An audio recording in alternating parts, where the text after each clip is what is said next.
Olá, pessoal, alunos do terceiro ano. Bom dia a vocês. Nós estamos aqui para construirmos uma aula de revisão para a nossa A4, né, que será essa semana, amanhã. Então, eu convido a vocês a participarem, porque nós vamos fazer uma aula, assim, digamos, curta, uma aula curta, objetiva, hein, voltada para aquilo que nós realmente vamos ter na prova, né? Nosso objetivo é que vocês saiam bem na prova. Nós queremos vocês aprovados, com nota boa, mas fazendo aquilo que tem que ser feito, aprendendo, né? Aprendendo. Então, nós trazemos para vocês de forma bem objetiva a prova, o que vai cair, né? E vamos trabalhar em cima daquilo. Então, essa é a nossa revisão da 4 de português. Ela tem esse objetivo de fazer com que vocês saiam bem na prova. Essa prova tem algumas características que são um pouco diferentes, né? E a principal delas são as questões discursivas, né? Então, nós vamos focar mais nas questões discursivas, porque elas têm um peso forte nessa prova. E é importante que vocês saibam resolver as questões discursivas. E as questões discursivas, elas serão de literatura, e elas serão voltadas para a primeira geração modernista. Nós já estudamos até a segunda geração, mas a segunda geração ela vai cair na 5, na 4, que é agora essa semana, é a primeira geração modernista. Quem é a primeira geração modernista? Aquela geração que começou em 1922 com a Semana de Artes, né? E prosseguiu a primeira geração de 1922 a 1928, onde aconteceram aqueles manifestos e movimentos, que tem como autores principais Mário de Andrade, Oswald de Andrade e Manuel Bandeira, né? Que tem como características e propostas, né, fundamentais. Né? Então, eu coloco aqui para vocês. Nós precisamos ler, vocês precisam ler o capítulo do livro referente à primeira geração, rever as aulas que falam da primeira geração. Só isso aqui não é suficiente, isso aqui é uma revisão, uma aula rápida. Vocês precisam ir no livro e olha só, alerto a vocês que aqui, nesse espaço que vocês estão assistindo essa aula de revisão, eu estou colocando para vocês o capítulo do livro que trata dessa primeira geração de Mário de Andrade, Oswald de Andrade e Manuel Bandeira. Então, se vocês olham as videoaulas referentes à primeira geração, lê o capítulo do livro referente à primeira geração, vocês estão perfeitamente em condições de responder as questões discursivas, né, relativas à primeira geração do modernista. Bom, mas fazendo uma revisão, vamos fazer uma revisão na prática? Vamos lá? Eu vou compartilhar com vocês aqui uma tela, que é a nossa principal. Essa tela, essa nossa aula aqui, essa tela que eu vou compartilhar com vocês, ela visa exatamente as questões discursivas. Então, à medida que nós vamos avançando aqui, nós vamos fazer uma recordação. Então, eu vou ler com vocês aqui, olha só, um texto que nos ajuda a entender a primeira geração. Trecho de O Guarani de José de Alencar, autor indianista do romantismo. Mas espera aí, professor, não é a primeira geração modernista? É. Mas na questão discursiva, nós vamos precisar fazer um contraponto entre a primeira geração e as escolas anteriores. Então, vou colocar aqui para nós um texto do romantismo. Olha só, lembra do indianismo, aquela primeira fase do romantismo? E aí nós temos lá Gonçalves Dias e temos também José de Alencar. Olha só, José de Alencar é um autor indianista do romantismo. Vamos ver um texto dele, depois um da primeira geração, para a gente ver a diferença? Então, fazemos de conta que isso aqui é uma questão de prova. Texto 1, trecho de O Guarani de José de Alencar. Aí nós vamos lá dentro do livro. O que é esse livro mesmo? Alguém se lembra? Bom, veja só, o Guarani é um livro que tem como personagem principal o índio Peri e a Cecília, que é, digamos assim, a deusa do índio, a quem o índio devota toda a sua vida. A história se passa próximo ao Rio de Janeiro, na serra ali de Petrópolis, naquela região de selva, e ali morava um português, né, Dom Antônio, que tinha uma filha muito bonita, a Cecília, e tinha uma prima que morava com ela, Isabel, e o índio Peri, ele era um índio assim que era uma espécie de admirador, de servo da Sicília, mas não porque a Sicília tenha escolhido isso, né? O índio, por conta própria, né, o índio resolveu ser o guardião da Ceci. Bom, é uma história que se passa ali de uma família portuguesa e tem um índio que é o herói. O índio é um índio Peri. E o Peri é uma espécie de herói indígena, um herói, digamos assim, idealizado. Veja só, romantismo, o herói é idealizado. Literatura indianista busca as raízes brasileiras, a identidade brasileira. Qual é a identidade brasileira? Nativo, o índio, no caso, né? Então, essa é uma característica do romantismo das escolas anteriores que buscam um nacionalismo utópico, um nacionalismo idealizado, né? Que tem como, no caso de José de Alencar, o índio Peri como um herói idealizado, tem a Iracema, que é uma índia também, outra heroína idealizada. Né? Ok? Então, veja aqui, nós vamos encontrar o índio como um herói idealizado. O índio Peri ele é capaz de tudo, ele enxerga além das capacidades humanas, ele tem forças além das forças humanas, né? Inteligência espetacular. Aí, num trechinho lá, fala assim, ó, esquecia-me de contar-vos, Dom Antônio, disse ele, aproveitando-se de uma pausa, um dos incidentes da nossa viagem. Qual? Vejamos, respondeu o fidalgo. A coisa de 4 léguas daqui, encontramos Peri. Ainda bem, disse Cecília, há 2 dias que não sabemos notícia dele. Nada mais simples, replicou o fidalgo, ele corre todo este sertão. Sim, tornou Álvaro, mas o modo por que o encontramos é que não vos parecerá tão simples. O que fazia, então? Brincava com uma onça. Olha só, o Peri brincava com uma onça. Como vós, com o vosso piadinho. Assim como você brinca com o seu piadinho, o índio brincava com uma onça, como vós, com o vosso piadinho, dona Cecília. Meu Deus! Exclamou a moça, soltando um grito. Aí depois continuou. Vede vós, meu pai, respondeu Cecília, enxugando as lágrimas que lhe saltavam aos olhos. Conversava quinta-feira com Isabel, que tem grande medo de onças, e brincando disse-lhe que desejava ver uma viva. E Peri a foi buscar para satisfazer o teu desejo, replicou o fidalgo rindo. Não há que admirar, outras ele tem feito. Porém, meu pai, isso é coisa que se faça, a onça deve tê-lo morto. Não vos assusteis, dona Cecília, ele saberá defender-se. Então veja o índio Peri, o herói que é capaz de trazer uma onça para mostrar para Cecília, para que ela veja uma onça de verdade ao vivo, ver uma víbora, só para satisfazer as vontades dela, porque ele estava disposto a tudo para satisfazer as vontades da Cecília. Então, esse é o nosso herói idealizado do romantismo, no texto 1. Vamos para o texto 2? Agora, no texto 2, nós temos o quê? Trecho de Macunaíma, de Mário de Andrade. Vamos rever, então, primeiro, agora que nós estamos na primeira geração modernista, o que nós temos de diferente no modernismo? Qual a proposta do modernismo, que começa com a primeira geração, que começa na Semana de Arte Moderna? Bom, a primeira geração, ela não quer mais esse herói idealizado, esse nacionalismo utópico idealizado. O modernismo propõe um nacionalismo real, um nacionalismo crítico e real, mostrar o nosso povo, o nosso herói, como ele é, não só com as suas virtudes, com a sua força, com a sua vontade, com o seu heroísmo, mas com as suas mazelas, com seus problemas, com as suas angústias. Né?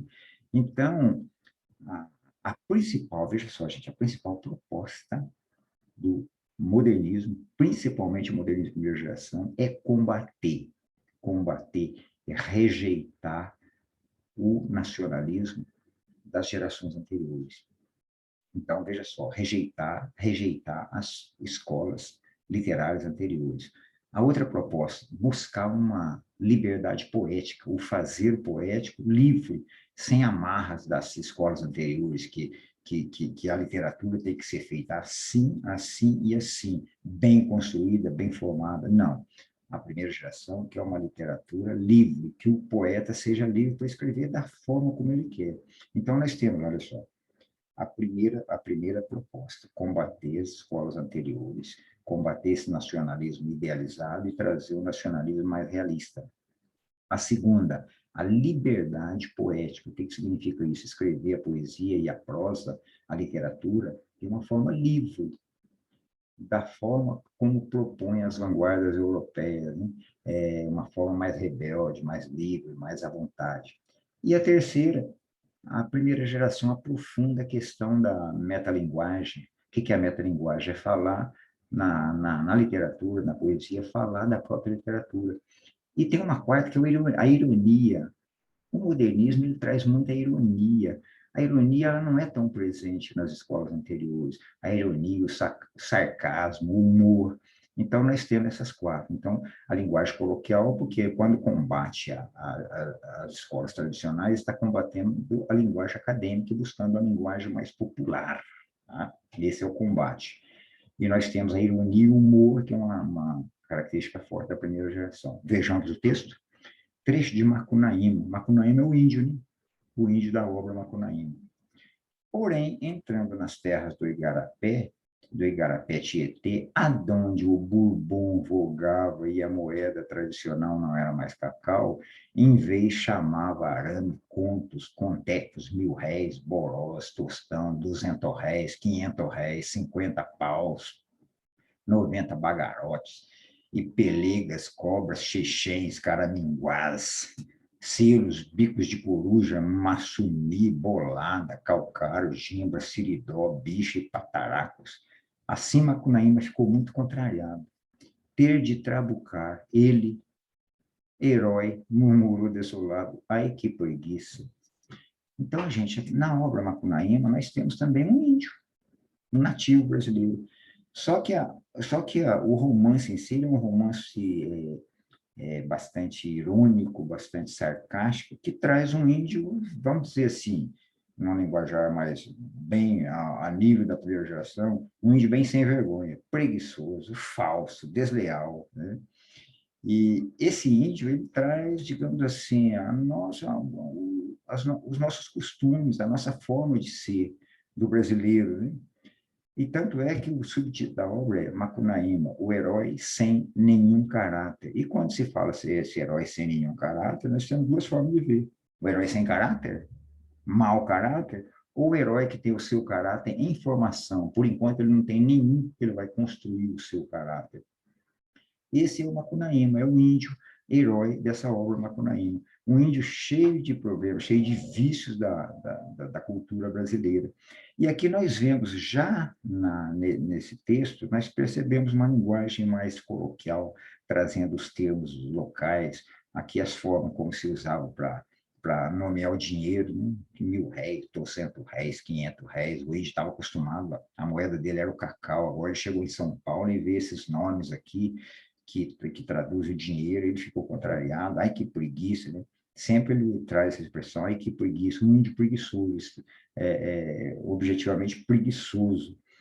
Então, vejam só, enquanto nós temos lá na obra do romantismo o índio Peri, que é um herói exemplar, um herói utópico idealizado, aqui nós temos um herói muito popular, um herói com os problemas que a sociedade apresenta, um herói comum, né? E a linguagem é uma linguagem comum. Lembra da linguagem que nós vimos agora há pouco do índio Peri? Olha só, porém, meu pai, isso é coisa que se faça, não vos assusteis, dona Cecília. Ele saberá defender-se. Aí ela fala assim, vede vós, meu pai, respondeu Cecília. Então, nós percebemos uma linguagem extremamente formal e acadêmica, uma linguagem culta. E aqui, em Macunaíma, nós temos aqui uma linguagem coloquial, uma linguagem comum, uma linguagem falada no meio popular. Aí tá, aí vem a questão de prova para nós. Atividade 1. Considerando seus conhecimentos a respeito dos autores, obras, características e propostas da primeira geração modernista. Escreva um parágrafo dissertativo argumentativo de no máximo 5 linhas, estabelecendo uma comparação entre o texto 1 e o texto 2. Ok, nós vamos comparar o texto 1 e o texto 2, levando em conta as características propostas da primeira geração modernista. Ela é o nosso foco. Nós precisamos ter algum conhecimento da anterior, das propostas anteriores, precisamos, porque nós estudamos, né? Mas o nosso foco é a primeira geração. E outra coisa, escreva no máximo 5 linhas, percebe o limite pequeno? Isso aqui significa, não é para você ficar alongando na resposta, é para você ser objetivo, o mais objetivo possível. Então, não pensem vocês que na prova vocês vão ter que escrever muito para ganhar o máximo de score. Não, não se preocupem com isso. Vocês precisam escrever pouco e ser o mais objetivo possível. Vamos tentar uma resposta aqui o mais objetiva possível? Bom, se é para construir um parágrafo falando sobre as propostas e características da primeira geração modernista, nós não falamos sobre a questão da linguagem, que a linguagem nas escolas anteriores era uma linguagem acadêmica, e agora o modernismo, que é uma linguagem coloquial e combate a linguagem acadêmica. Então, nós podemos colocar, por exemplo, assim, a nossa resposta, bem objetiva, é um exemplo apenas. A linguagem, vamos lá, a linguagem do texto 1 é culta, né? Lá do romantismo, nós vimos o uso lá de voz. Podemos até botar, por exemplo, né? Tem um trechinho lá que fala assim, vede vós. Vede vós. Olha só, isso aqui é uma linguagem culta. Hein? Pronto, já falamos que o texto 1 tem uma linguagem culta. Falamos e demos exemplo. Né? E vamos falar do texto 2. E a do texto 2, a linguagem do texto 2 é coloquial. Olha só, falamos já uma característica fundamental da primeira geração. Coloquial, vírgula, como em, vamos pegar um pedacinho aqui, herói desolado, ter de trabucar. Olha só, olha a linguagem coloquial, trabucar. É um exemplo, podemos pegar esse aqui. Como em, botar aqui, trabucar. Trouxemos um exemplo da linguagem coloquial colocado aqui.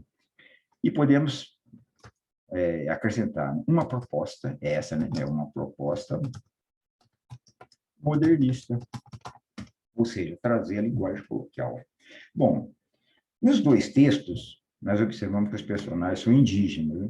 Os personagens são indígenas. Mas o que nós percebemos de diferença na linguagem? Entretanto, né? Entretanto, no primeiro, o quê? No primeiro texto, lógico, nós não precisamos escrever demais. Né? No primeiro, o herói é como idealizado, utópico, é idealizado. Como assim idealizado? É o herói que é capaz de tudo, né? Mas basta isso. No primeiro, o herói é idealizado. E no segundo o quê? Segundo texto, né? Se vê um herói como, podemos dizer assim, mais próximo da realidade brasileira, um herói mais próximo da realidade brasileira, porque ele é igual ao povo, ele tem os mesmos problemas que o povo tem, né? Que o povo brasileiro tem, não aquele brasileiro que não existe, né? Mais próximo da realidade brasileira. E, bom, já colocamos, então, duas coisas, a linguagem coloquial e o herói próximo da realidade brasileira. Agora, nós podemos acrescentar mais uma. Vamos colocar mais uma só. Vamos colocar a questão da ironia, que o texto 2 ele é um texto extremamente irônico, né? Diferente do texto 1. O texto 1 não tem ironia, o texto 1 é um texto sóbrio. Né? Aí nós colocamos assim, no texto 2, sobressai ainda a ironia. Outra forte característica modernista. Pronto, gente. Vamos falar aqui em liberdade poética? Não precisamos, porque a liberdade poética ela aparece mais na poesia. Né? Olha só, aí na nossa resposta ela tá aparecendo aqui com 5 linhas. Né? Se a gente colocar essa resposta aqui na folha do caderno, ela dá um pouquinho mais de 5 linhas, mas vejam só. Quando a gente digita no ALVA, a nossa resposta, que deu 57 palavras, a nossa resposta tem que estar em torno disso, 50, 60, 70 palavras no máximo, porque no ALVA, se a gente for digitar 5 linhas, vai dar 100 palavras. Mas se a gente pegar essas 5 linhas que nós digitamos no ALA e escrever no caderno, vai dar 10 linhas. Então, para vocês que vão fazer a prova no presencial, não tem problema. Está lá o espaço, 5 linhas, tá bom demais. Passou um pouquinho, não tem problema. Chegou até 6, no máximo 5 linhas. Mas só, se passar um pouquinho, ou se faltar um pouco, não tem problema. Nós precisamos ser objetivos na resposta. Não queremos aluno escrevendo mundaréu de coisas para tentar ganhar nota. Não, seja objetivo. Então, quem for fazer a prova no AVA, vocês do remoto que vão fazer a prova no AVA, contem as palavras, 50, no máximo 60 palavras. Não deu para o senhor, passou. Resume, tira coisa que está repetida aqui, por exemplo, nós colocamos. Entretanto, no primeiro, eu tirei a palavra texto, não precisa colocar no primeiro texto, nós já falamos aqui, texto 1, texto 2, né? A do texto 2, aqui faltou isso, né? E a do texto 2, nós esquecemos de colocar, é coloquial. Então, pronto, já está falando texto, então, no primeiro e no segundo, e assim nós vamos economizando na resposta, ok, gente? E nós falamos das principais características, falando, a linguagem coloquial é uma característica da primeira geração, vamos colocar aqui em negrito. Falamos, assim, do herói idealizado, e na segunda, um herói mais próximo da realidade brasileira. É uma outra característica que a segunda geração busca, né? O realismo. E falamos da ironia, que é uma forte característica da primeira geração modernista. Então, veja só, precisa escrever uma redação para mostrar que nós sabemos? Não. Na prova, os professores vão ter que corrigir mais de 400 redações. Então, a gente quer resposta objetiva e vamos valorizar as respostas objetivas, ok? Bom, isso aqui, nós vimos 2 textos da prosa, tanto é que no começo da questão eu coloquei para vocês aqui, ó, na prosa. Prosa são os romances, né? Mas a primeira geração, ela tem poesia também. Então, nós fizemos uma questão aqui relacionada à prosa, né? Macunaíma e o Guarani, e vamos fazer uma na poesia agora, já que a primeira geração tem poesia. Então, o que nós temos na poesia? Na poesia vai sobressair a liberdade poética. Aí é uma característica forte que vai aparecer. Vamos, então, na poesia, ler um poema parnasiano, para a gente ver a escola anterior como é que era. Olha só, há um poeta de Olavo Bilac. Quem é o Olavo Bilac? Um dos principais representantes do parnasianismo, escola literária que vai ser combatida pelo modernismo. O modernismo vai ser contra o parnasianismo, contra o simbolismo, contra o romantismo. Significa que eles não vão fazer poemas parnasianos? Não, sim. Manuel Bandeira, da primeira geração, fez sonetos, né? Então, mas há o combate a essas escolas. Há um poeta, longe do estéril turbilhão da rua, beneditino escreve, no aconchego do claustro, na paciência e no sossego, trabalha e tema, e lima, e sofre, e sua. Mas que na forma se disfarce o emprego, do esforço e trama viva se construa, de tal modo que a imagem fique nua, rica, mas sóbria, como um templo grego. Não se mostre na fábrica o suplício do mestre, e natural o efeito agrade, sem lembrar os andaimes do edifício. Porque a beleza gêmea, da verdade, arte pura, inimiga do artifício, e é a força e a graça na simplicidade. Olha só, gente, um poema assim, um poema bem construído, é um soneto, percebe pela forma? E o soneto está falando do quê, afinal de contas? Está falando do fazer poético. Olha só, um poeta, já temos aqui metalinguagem, porque um poema para um poeta, dirigido a um poeta, então nós já temos uma coisa aqui, metalinguagem. E essa metalinguagem é uma característica também da primeira geração. E aqui ele está falando do fazer poético. O eu poético aqui está dizendo como que o poeta tem que trabalhar. O poeta, ele trabalha muito bem a poesia, muito bem trabalhada, lapidada, com cuidado, um trabalho tremendo para ter uma poesia bonita na forma, a arte pela arte, para ter uma arte bem feita, uma arte visualmente bonita, mas que não apareça o trabalho que se deu para fazer isso. Né? Quando ele fala assim, ó, longe do estéril turbulhão da rua, então, não, o poeta ele não pode estar se misturado no cotidiano da rua, ele é um artista separado, beneditino, está falando como se fosse um monge escrevendo, aonde? No seu claustro, né? escondido dentro do mosteiro, na paciência e no sossego, trabalha e teima, e lima, e sofre, e sua. Para quê? Para construir uma poesia. Mas essa poesia, mais que na forma, se disfarça o emprego. A forma bonita, ela não mostra o trabalho que se deu para construir. Do esforço, a trama viva se construi de tal modo que a imagem fique rica, sóbria como um templo grego. Veja a poesia como ela tem que ser. Olha, não se mostre na fábrica o suplício. Não deve aparecer na poesia o trabalho que deu para o poeta fazer, né? Do mestre natural efeito agrade, sem lembrar os andaimes do edifício. Um edifício, quando ele está sendo construído, com os andaimes colocados por lá de fora, né? É um negócio feio de se ver, né? Depois que termina a construção do edifício, que saem os andaimes, saem aquelas lonas que cobrem, aquelas telas, não fica um edifício bonito, isso é a poesia. Do processo de construção é trabalhoso e suado, mas a obra final é uma coisa bonita, né? Assim tem que ser a poesia para o parnasiano, entendeu? Vamos agora para um poema modernista, que nós temos propostas diferentes. Então, vejam só, aqui nós temos uma metapoesia, uma metalinguagem, porque foi um poema falando sobre o fazer poético, e no segundo, trecho de Poética de Manuel Bandeira. Olha só, poética, também metalinguagem. Está falando sobre o fazer poético.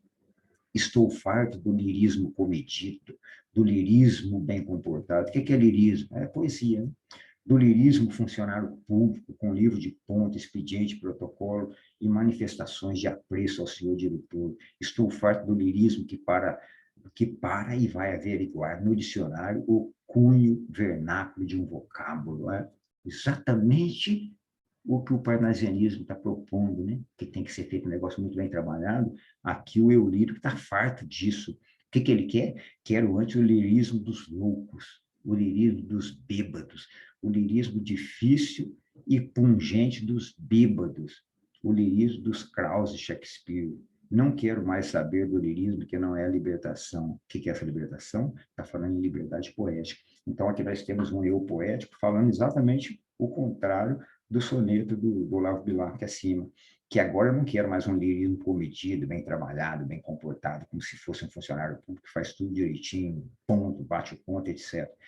Ele quer uma liberdade poética, um poema feito como se fosse um bêbado. Um bêbado não tem trava na língua, fala o que quer, do jeito que quer, a hora que quer, para quem quer, né? Então, o lirismo, para ele, ao fazer poético, tem que ser uma liberdade total no fazer poético. Isso que nós temos. Aqui nós temos essa poética de Manuel Bandeira, ela está trazendo para nós, assim, de cara, na cara dura, de forma nua e crua, a proposta do modernismo a respeito do fazer poético, né? Vamos para a nossa questão? Atividade 2. Considerando, outra vez, os seus conhecimentos a respeito dos autores, características e propostas da primeira geração modernista, escreva um parágrafo dissertativo negativo de, no máximo, 5 linhas, estabelecendo uma comparação entre o texto 3 e 4, o de Olavo Bilac e de Manuel Bandeira. Pô, gente, e agora? Em primeira geração modernista, na poesia, o que é mesmo? Liberdade poética, né? Eu escrever de forma livre. Mas o que mais que nós temos? Nós temos a metalinguagem que tinha no anterior, tem no parnasianismo, e vai ter fortemente na primeira geração, que é o falar, a poesia falar sobre o fazer poético, sobre o trabalho do poeta. Mas o principal, então, é a liberdade poética. Então, que ele está pregando nesse poema, a liberdade poética. Então, como que nós poderíamos construir uma resposta bem objetiva? Vamos lá? Bom, nós podemos falar primeiro da questão do contraste das propostas. Vocês perceberam que há uma proposta de bem fazer poesia e outra proposta, a proposta de fazer uma poesia livre? Podemos colocar, então, assim, o principal, vou marcar em vermelho aqui para ficar uma resposta destacada. Vermelho. O principal, vou também botar ali letra maior para a gente enxergar melhor. O principal contraste entre os poemas está no que? Na proposta, né? Nas propostas de cada um, nas propostas. O que o primeiro traz de proposta? Vamos por, o primeiro propõe Aqui a poesia parnassiana, bem trabalhada, bem trabalhada. Lembro do resumo da proposta modernista, que é o que é a arte pela arte, eu lembro disso no segundo ano, a arte pela arte, é isso aí. O que interessa é a beleza da arte, né? A arte ela tem que ser uma arte pela forma bonita com que ela se apresenta, né? A arte pela arte. E usa uma linguagem rebuscada. É a questão da linguagem. Então, vocês perceberam que o poema do Olavo Bilac, além dele propor uma poesia bem trabalhada, para falar sobre isso, ele nos traz uma linguagem rebuscada, né? Aí, e o segundo poema, rejeita e combate essa característica que nós vimos. Combate o quê? A arte bem trabalhada, a linguagem culta, né? Combate essa característica, propondo o quê? Propõe exatamente a expressão-chave, a liberdade poética. A poesia não precisa ser bem comportada. A liberdade poética na construção do verso, na construção dos versos. Bom, falando das diferenças, agora nós podemos falar, porque já que nós estamos aqui estabelecendo uma comparação, e o que há de igual? A metalinguagem. Os dois poemas são metalinguísticos. O que é isso? Falar do fazer poético, pois trata do fazer poético. Isso é uma coisa importante vocês perceberem, porque é uma característica muito interessante que nós não podemos deixar escapar. Quando o poeta fala sobre o fazer poético no poema, o poema trata do poeta, do fazer poético. Isso é metalinguagem, metapoesia, né? É importante a gente saber observar isso, porque é uma característica forte do modernismo também, era nas anteriores e é no modernismo. Então, veja só, o que nós trouxemos da primeira geração? Se nós falamos que o primeiro tem linguagem rebuscada, nós falamos aqui, o principal, o contraste está nas propostas. O primeiro propõe uma arte pela arte e usa uma linguagem rebuscada. O segundo rejeita e combate essa característica. Quando nós falamos de combate essa característica, nós já estamos falando que característica? A linguagem rebuscada. Né? E propõe o quê? Propõe a liberdade poética. Então, nessa primeira marcação, falando da linguagem, nós poderíamos até acrescentar que combate essa característica trazendo uma linguagem mais acessível, uma linguagem mais popular. Né? Mas aqui já está implícito isso. Falando da liberdade poética, e os dois poemas trazem são metalinguísticos. Então, aqui, esses três aqui, pronto. A linguagem coloquial, linguagem mais popular. Liberdade poética e a metalinguagem matando a resposta. Ok, gente? Então, isso aí é o que nós esperamos de vocês, esse tipo de comparação, saber encontrar no texto modernista as características e as propostas do modernismo. Então, na prosa, é um realismo, um herói mais realista. Na prosa, nós temos o aprofundamento da identidade nacional, né? E nós temos a ironia, uma forte ironia na prosa, e aqui na poesia nós temos a linguagem mais popular, uma linguagem mais coloquial, e temos lá na prosa também, né? E nós temos na poesia, principalmente, a liberdade poética, a poesia sendo feita de uma forma... Veja que essa poesia aqui do Manuel Bandeira, olha a forma dela, percebe a liberdade poética também na forma, além de pregar a liberdade poética, mostra a forma livre do poema. E a outra coisa é a metalinguagem, ok? Então, assim, nós respondemos a questão, é isso que nós precisamos de vocês, para as questões discursivas. Aí está o caminho para a gente responder essas questões, ok?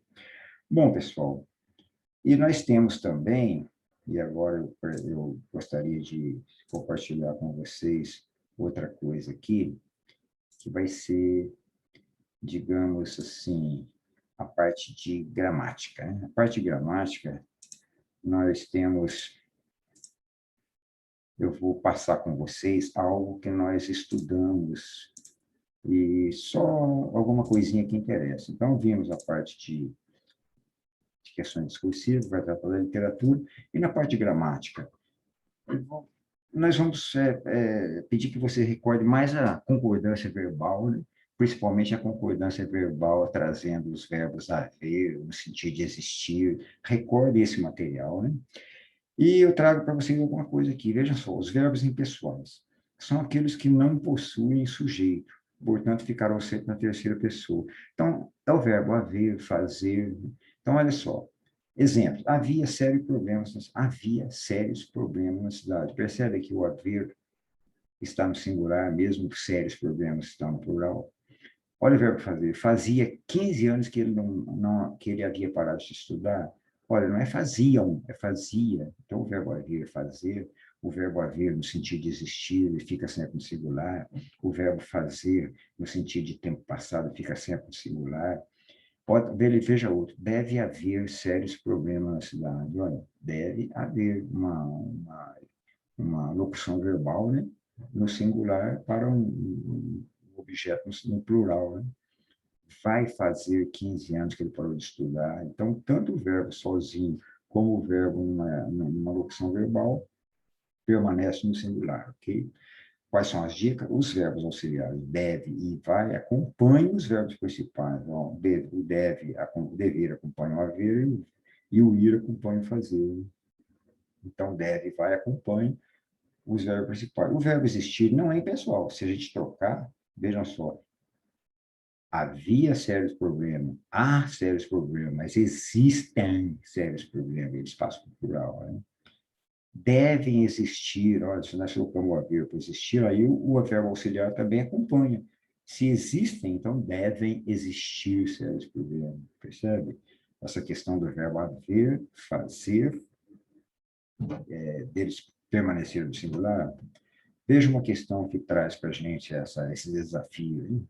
Uma questão que nos pede exatamente sobre esses verbos, fazer, haver, existir. Né? Já anos que, neste local, árvores e flores, hoje só erva daninha. Já fazem anos que havia ou haviam, agora existe ou existem. O que nós colocaríamos? O que vocês colocariam? Vejamos? Marcaram? Vamos ver, então? Olha só. Já fazem, já faz, porque o verbo fazer, ele fica no singular.